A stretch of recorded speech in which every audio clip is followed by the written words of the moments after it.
अखंड दीपक के अखंड प्रकाश को प्रचंड ज्वाला में बदलना है। कैसे? तो पहला चरण दोस्तों ये है कि जब हम लोग प्रचंड प्रकाश को ज्वलंत ज्वाला में, प्रचंड ज्वाला में बदलने का प्रयत्न करते हैं, तो हमारा जो पहला महत्वपूर्ण सोपान आ रहा है वो अगले वर्ष की वसंत पंचमी का आ रहा है और उसमें सक्रिय कार्यकर्ताओं को भागीदारी लेनी है। ज्योति कलश में जिन लोगों ने भाग लिया उनको भागीदारी लेनी है। 4 दिवस का सम्मेलन है। दूसरा, अगले वर्ष का अक्टूबर या नवंबर का कार्यक्रम, इसकी तिथि अभी इसलिए निर्धारित करने में थोड़ा विलंब हो रहा है क्योंकि 2027 का जो समय है उसमें हरिद्वार का अर्धकुंभ भी प्रस्तावित है।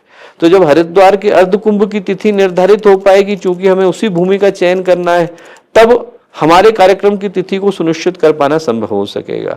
और जब यहाँ पर हरिद्वार की पुण्य भूमि पर, पावन धरा पर वो अग्नि एक बार प्रस्फुटित हो जाएगी, तो उस अग्नि को भारत के चारों कोनों में ले जाने का भाव है। उसके आने वाले वर्षों में तीसरे चरण के कार्यक्रम है, जिसमें दक्षिण में, पूर्व में, पश्चिम में, केंद्र में अभी उन स्थानों का चयन होना शेष है। वहां पर इन कार्यक्रमों की श्रृंखला को आने वाले वर्षों में करना है कि जब हम 20 से 23 जनवरी के मध्य में सक्रिय कार्यकर्ताओं का सम्मेलन करने जा रहे हैं। उसके बाद नवंबर में हर गायत्री परिजन का कार्यक्रम है, जिसने साधना को अपने जीवन का आधार बनाया, जहां हम वंदनीय माता जी को अपने प्राणों की आहुति इस दृष्टि से दे सके कि हमारी तपस्या का अंश उनके श्री चरणों में जाकर के निवेदित हो सके। और उसके बाद उसका तीसरा चरण, जब वो ज्योति वहां से निकलेगी, दक्षिण में, पूर्व में, पश्चिम में, केंद्र में जाएगी।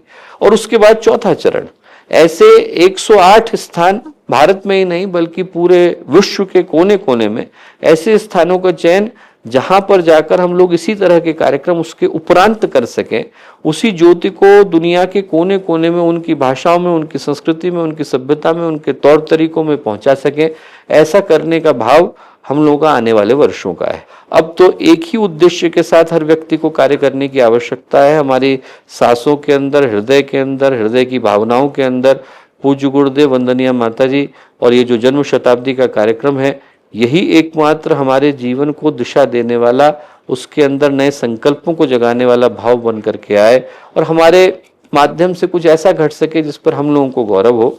चलने का समय आए और पूज्य गुरुदेव से मिलने का समय आए तो वहाँ पर हम लोग चेहरा नीचा करके नहीं बल्कि चेहरा ऊपर उठा करके मिल सकें कि जो जिम्मेवारी आपने सौंपी उसके साथ हम लोग न्याय कर सके। इस भाव के साथ, इस परीक्षा के भाव को लेकर आज का ये संकल्प आया। गायत्री परिवार अकेले का नहीं, संपूर्ण विश्व मानवता का कार्यक्रम है।